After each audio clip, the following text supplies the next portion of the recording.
안녕하세요. 개인 파산관제인 홍현필 변호사입니다.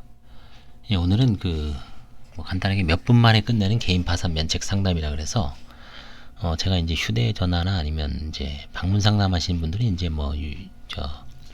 상담료를 내고 한 시간에 한 15만원, 많으면 20만원 정도를 내고 충분한 시간을 갖고 1시간 이상을 상담을 하기 때문에 특별한 문제는 없습니다. 그리고 나중에 정식으로 계약이 체결되면, 선임 계약이 체결되면 선임료는 이제 수임료에서 빼드리기 때문에 큰 손해는 없습니다. 간단하게 이제 휴대전화로 이제 물어보시는 분들은 다음과 같은 사항을 좀 미리 빠르게 상담을 할 수 있고, 제가 이제 물어볼 때 피드백이 빨리 이루어져서 신속한 결론을 내릴 수가 있습니다. 첫째, 당연히 기본이죠. 출생연도, 몇 년생, 그 정도만 말씀하시면 되고요. 그 다음에 이제 부채 총액, 금융권, 비금융권, 그 다음에 개인 채무는 사채, 갯돈, 주변인 친인척, 지인, 친구. 그 다음에 이제 여기에 추가해서 본인의 현재 소득, 일용직. 근데 대부분 현재 소득은 무의미하죠. 파산 정도 생각하시는 분들은 제가 보기에는 정규적인 직업을 가지신 분들은 없습니다. 그런 분들은 사실 개인회생을 신청해야 되죠. 파산 상담도 부적합하죠. 개인회생 상담을 받는 게 낫죠. 저는 주로 이제 파산 상담을 받기 때문에 직업은 이제 간단하게 일용직이나 월 수입 정도, 100이면 100, 150이면 150, 200이면 200, 대략적인 어떤 평균을 내시면 됩니다. 그 다음에 이제 재산 정도, 주로 이제 월세 보증금이죠. 보증금 500에 월세 20만원. 무상으로 거주하시는 분도 있고, 고시원에 계시는 분도 있고, 월 고시원 27만원. 이런 식으로. 그 다음에 이제 보험 해약 환급금이 어느 정도 되는지 먼저 체크할 필요가 있습니다. 전화나 이런 걸로 해서 이게 잘 모르고 있다가 나중에 문제가 되는 수가 있기 때문에 본인도 점검 차원에서 알아놓으셔야 돼요. 보험계약 조회결과서를 먼저 띄고 본인 명의로 계약된 거, 본인이 피보험자인 게 아닙니다. 나오죠. 500이면 500, 600이면 600 나옵니다. 이것도 이제 정확하게 알고는 있어야 돼요. 그 다음에 이제 간혹 요즘 이제 청약 열풍이 부르니까 청약 예금도 가끔 있습니다. 한 2, 300. 청약 예금은 대부분 이제 환가 폭이죠. 상조회 같은 것도 이제 몇십만 원 있더라도 이것도 요즘 이제 워낙 유행이 되기 때문에 알고 있는 게 좋습니다. 근데 의미는 없어요. 대부분 1에 10,000원, 20,000원이기 때문에. 그 다음에 이제 채무자가 보유한 부동산. 이거는 이제 부동산이니까 그 사람이 재산이 있다는 게 아니라 과거에 잘못 투자해서 어쩔 수 없이 보유하고 있는 거 많죠. 기획부동산이나 여기서 사기당해서 그쵸? 보유하고 있는 거, 지분으로 또 특히 보유하고 있는 거, 그거라도 공시가로 얼마 있다. 이것도 다 나중에 환가 대상 내지. 이거는 그냥 과감하게 환가 포기를 안 해요. 관제인들이 일단 매각 공고를 하고 거기서 한 5, 6개월 정도 간을 봅니다. 그래도 안 되면 환가 포기해요. 그러니까 크게 신경 쓸 건 없습니다. 이런 재산이 있다 그래서 그러다 팔리면은 채권자한테 돈 나눠주는 거고, 이런 채무자 보유 부동산도 간혹 많습니다. 사실 지분으로 되어 있는 거예요. 기획부동산이 광풍이 불었을 때는 너도 나도 샀죠. 그 다음에 이제 사망한 부모님 명의로 남아있는 부동산, 부모님이 돌아가셨는데 아직 정리를 안 된 게 있습니다. 이런 것도 나중에 환가 대상이 될 수 있어요. 이런 것도 한번 체크를 해보시면 됩니다. 미등기 상속 부동산이라고 그러는데 없을 것 같지만 의외로 많습니다. 아직 부모님이 돌아가시지 않으면, 파산 선고 이후에 돌아가시면 상속재산이 아니에요. 신득재산이기 때문에 그때는 이제 나중에 파산이 아직 안 들어왔으면 상속 포기를 해버리면 됩니다. 그 다음에 파산 신청 중에 파산 선고 전에 돌아가시면 이때는 이제 신청 대리인들은 파산을 잽싸게 취하를 하고 상속 포기부터 한 다음에 나중에 재신청을 하셔야 돼. 제가 386조 제2항에 대해서 한번 그 케이스 유튜브로 한번 방송했을 겁니다. 그렇죠. 이제 그런 것까지 신경 써야 돼요. 신청 대리인들이. 하여튼 채무자 보유 부동산, 사망한 부모 명의로 남아있는 부동산 다 체크할 필요가 있습니다. 자영업자는 이런 걸 염두에 두면 됩니다. 내가 잔존보증금 얼마였고, 그 다음에 권리금을 받을 수도 있어요. 1,000만 원이든 2,000만 원이든. 다만 받아갖고 직원들 월급 주고, 그 다음에 거래처 대금 주고, 그다음 월세 까고, 그 내용을 정확하게 확인서라든가 영수증 같은 거를 반드시 받아 놓으세요. 나중에 그냥 대충 처리하다가 관제인이 소명해라 그러면 참 난감합니다. 그러니까 항상 뭔가 받아놓는 습관을 들여 놓으십시오. 지금이라도 폐업했을 때, 아니면 처분했을 때 다 계약서 쓰잖아요. 그렇죠? 그리고 가급적 돈은 통장으로 받고, 만약에 통장으로 받아서 압류가 걱정된다면 인감도장이라든가 인감증명서를 첨부하고 영수증 같은 거를 서로 주고받는 습관을 들여놓으시면 됩니다. 파산이 아닌데도 당연한 거겠죠. 그 다음에 이제 법인 사업장을 운영하신 분들은 대략적으로 법인 사업 내용, 법인 부채, 보증 부채, 가장 중요한 게 보증 부채죠. 개인이 보증 쓴 게 얼마인지, 그 다음에 법인이 청산했는지 안 했는지, 청산이라는 건 이제 파산도 포함하는 겁니다. 그 다음에 사업자 등록을 폐업했는지 여부, 이런 것만 간단하게 알아놓으시면, 제가 이제 그 다음에 지급불능 상태 1000만원 이상 처분 재산, 이거는 참 순간적으로 기억하기 어렵지만, 뭔가 내가 경제적으로 어려웠을 때 1000만원 이상 처분한 재산은 힘드니까 처분하겠죠. 다 대충 기억하시면 됩니다. 아, 집을 처분했습니다. 공장을 처분했습니다. 아니면 오피스텔을 처분했습니다. 아니면 예금을 깼습니다. 아니면 청약예금을 깼습니다. 적금을 깼습니다. 아니면 뭐 시골에 있는 땅을 팔았습니다. 그런 거.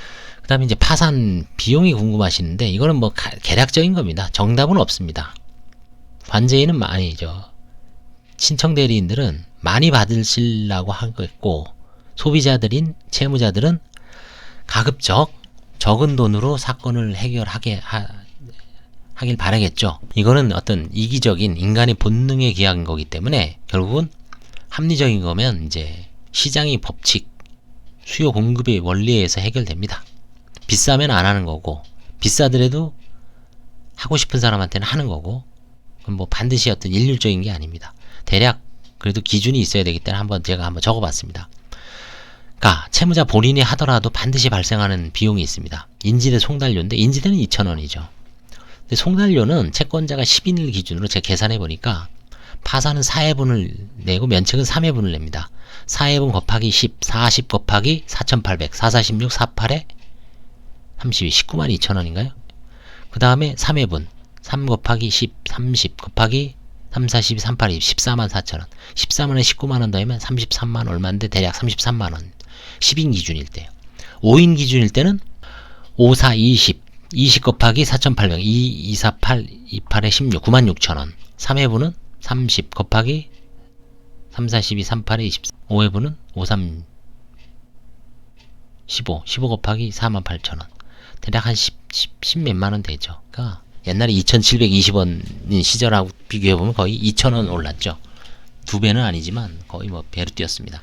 그래서 인지대 송달료 이거 깜짝 놀랍니다. 이거 대충 계산해 듣다가 이거 뭐 이렇게 많이 드냐. 물론 인지대 송달료는 남으면 본인 돈으로 다, 본인 계좌로 다 들어가요. 환급이.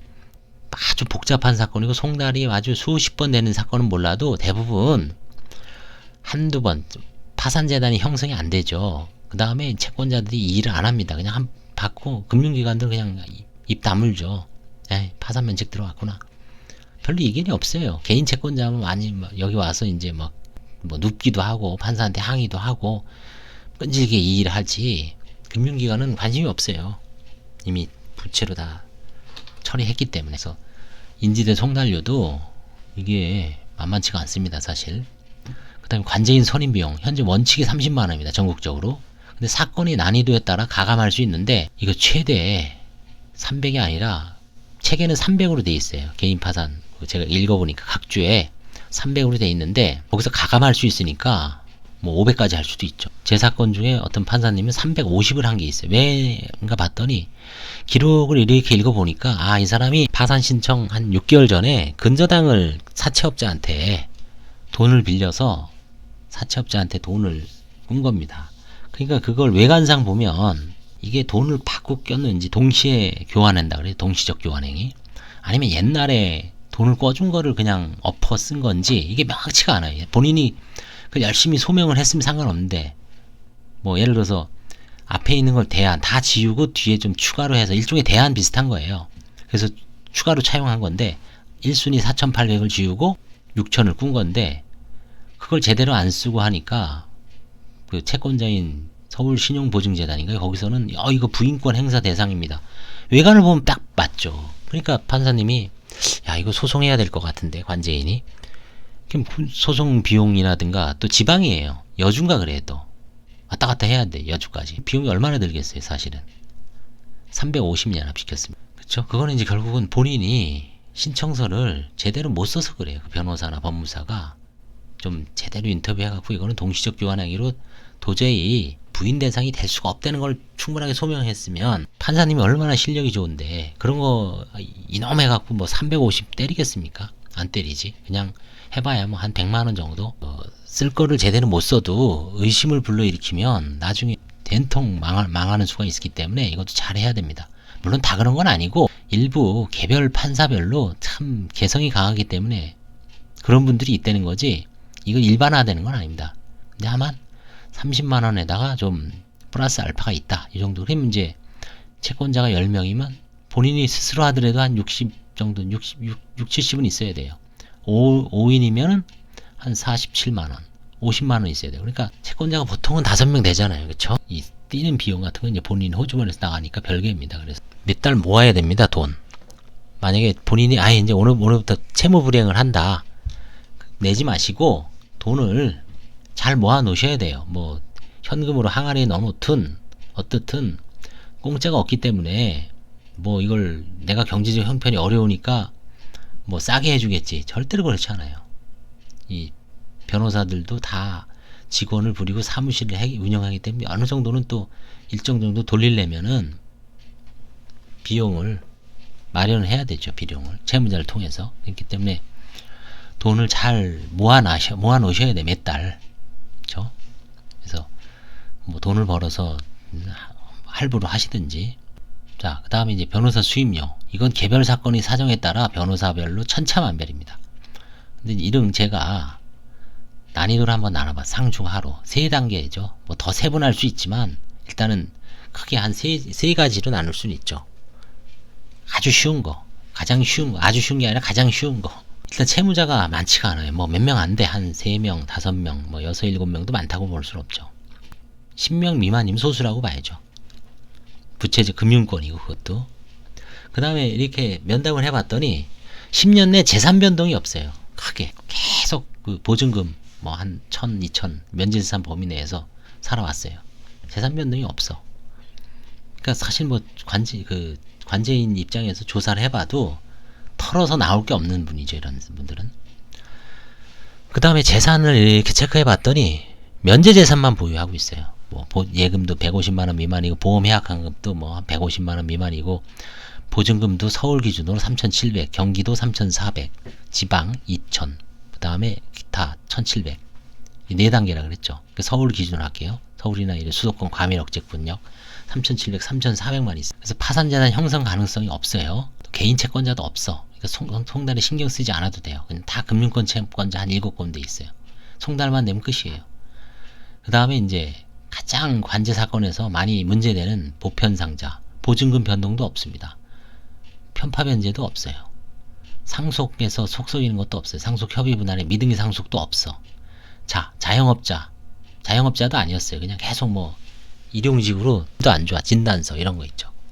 이런 사건은 수임료가 뭐 한 글쎄 이것도 참 천차만별입니다. 한 200에서 300, 200 플러스 알파인 것 같아요. 200에서 떨어질 수도 있고 뭐 한 200에서 좀 올라갈 수도 있고 그 범위가 좀 적정하지 않나 싶어요.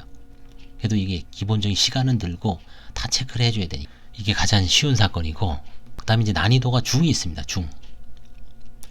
어떤 변호사님들은 그 법원에 들어가 보면 서울지방변호사인가 이제 그 법원처럼 채권자가 늘어날 때 늘어나는 당 얼마씩 뭐 이런 식으로 하는 경우도 있습니다.